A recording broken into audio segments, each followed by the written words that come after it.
Assalamu alaikum everyone. This is Mariam Zarif. Today the topic of my presentation is protection of biotechnology products. सबसे पहले हमें पता होना चाहिए कि बायोटेक्नोलॉजी का प्रोसेस है क्या, इस प्रोसेस में होता क्या है। तो बायोटेक्नोलॉजी एक ऐसा बायोलॉजिकल प्रोसेस है जिसमें हम इंडस्ट्रियल या अदर पर्पसेस के लिए माइक्रो ऑर्गेनिजम्स की जेनेटिक मैनिपुलेशन करके प्रोडक्शन करते हैं एंटीबायोटिक्स या हार्मोन्स की।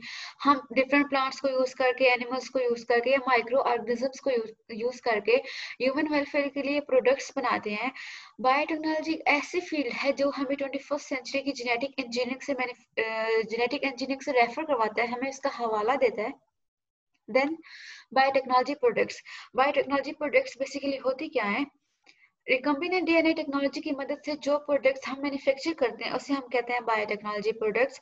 अगर हम इसमें एग्जांपल इंक्लूड करना चाहें तो इसमें एग्जांपल्स आती हैं एंटीबायोटिक्स की, वैक्सीन्स की, जेनेटिकली मॉडिफाइड ऑर्गेनिजम्स की, ब्लड की, और ब्लड से डिफरेंट मैन्युफैक्चर होने वाली प्रोडक्ट्स शामिल हैं, इंक्लूड हैं इसमें।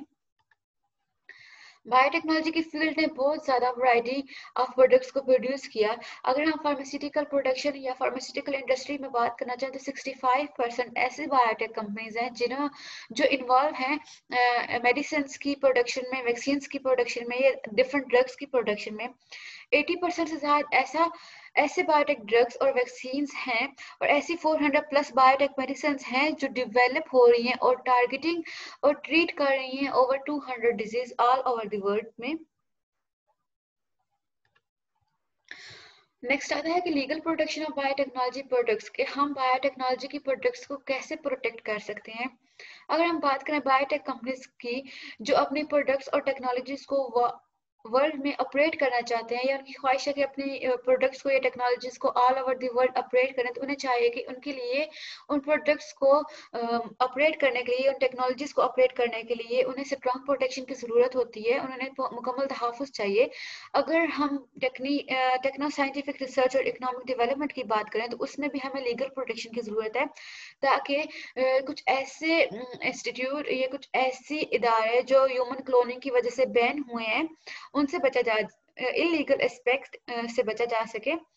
अगर हम एथिकल एस्पेक्ट्स की बात करें हैंडल करने के लिए, उसके लिए एक इंडिपेंडेंट कमेटी होनी चाहिए जो इन तमाम मामलात को या इन तमाम मैटर्स को हैंडल कर सके।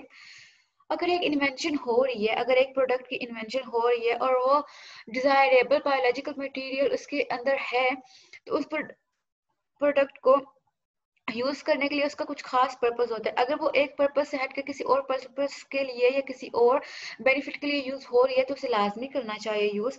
या अगर एक बायोलॉजिकल प्रोडक्ट, एक ऐसी प्रोडक्ट जिसके अंदर बायोलॉजिकल मटेरियल है और वो या तो नेचुरल इन्वायरमेंट से या किसी भी टेक्निकल प्रोसेस से हम आइसोलेट कर रहे हैं, तो उस सब्जेक्ट को या उस इन्वेंशन को एक अलग सब्जेक्ट का नाम या उस प्रोडक्ट को एक अलग सब्जेक्ट का नाम देना जरूरी है।